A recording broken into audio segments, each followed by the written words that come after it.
नीतीश कुमार का क्या होगा सियासी भविष्य? नीतीश कुमार की राजनीतिक विदाई की क्यों लगाई जा रही है अटकलें? क्या बीजेपी उन्हें फिर बनाएगी सीएम? आइए जानते हैं खबर को विस्तार से। बिहार में साल के अंत में विधानसभा चुनाव होने हैं। इससे पहले बिहार में सियासी सरगर्मियां तेज हो गई हैं। कांग्रेस इस एक और रोजगार दो यात्रा निकाल रही है, तो वहीं दूसरी ओर आरजेडी कानून व्यवस्था और वक्फ बिल पर लगातार नीतीश सरकार पर हमलावर है।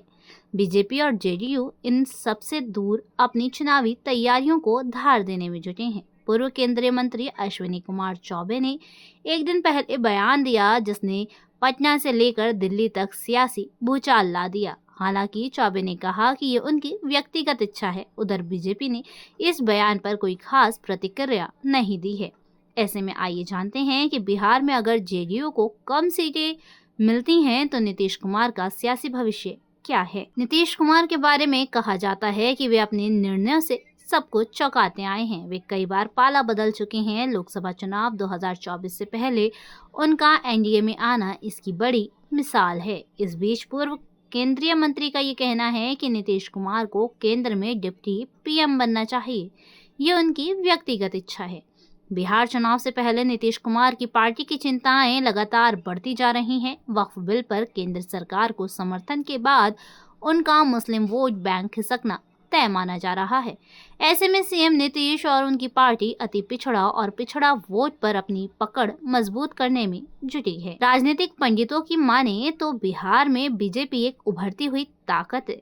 नीतीश कुमार की जदयू एक खत्म हो चुकी ताकत है। वहीं दूसरी ओर बीजेपी के मन में इस बात का डर है कि वो अकेले आरजेडी और कांग्रेस का मुकाबला नहीं कर सकती है। नीतीश कुमार भले ही कमजोर हुए हैं, लेकिन उनका कुर्मी और कोयरी वोट बैंक पर अच्छी पकड़ है।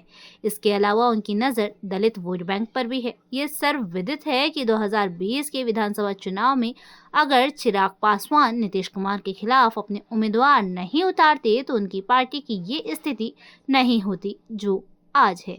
ऐसे में आज की तारीख में जो ये मानकर चल रहे हैं कि नीतीश कुमार कमजोर हुए हैं, इसका मतलब है कि वे नीतीश कुमार की राजनीतिक ताकत से परिचित नहीं हैं। अगर ऐसा होता तो जेडीयू को लोकसभा चुनाव में भी नुकसान होता, लेकिन उनकी पार्टी ने 12 सीटों पर जीत दर्ज की। इसमें कोई शक नहीं कि बिहार में महागठबंधन का दायरा बड़ा है, लेकिन इस चुनाव में क्या होगा कुछ कहा नहीं जा सकता। 2024 के चुनाव में 10 सीटें महागठबंधन जीतने में सफल रहा।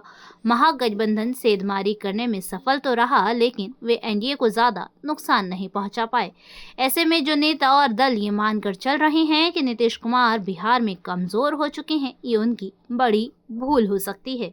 कुछ ही महीने बाद प्रदेश में विधानसभा चुनाव होने हैं। ऐसे में बीजेपी और जेडीयू कुनबे का फोकस चुनाव की रणनीति बनाने में है। वक्फ बिल पर बीजेपी का साथ देकर नीतीश कुमार ने ये तो साबित कर दिया कि भविष्य में पलटने वाली कहानी तो नहीं दोहराएंगे। ऐसे में अब देखना यह है क्या बीजेपी चुनाव जीतने के बाद नीतीश कुमार को फिर से सीएम बनाएगी। धन्यवाद।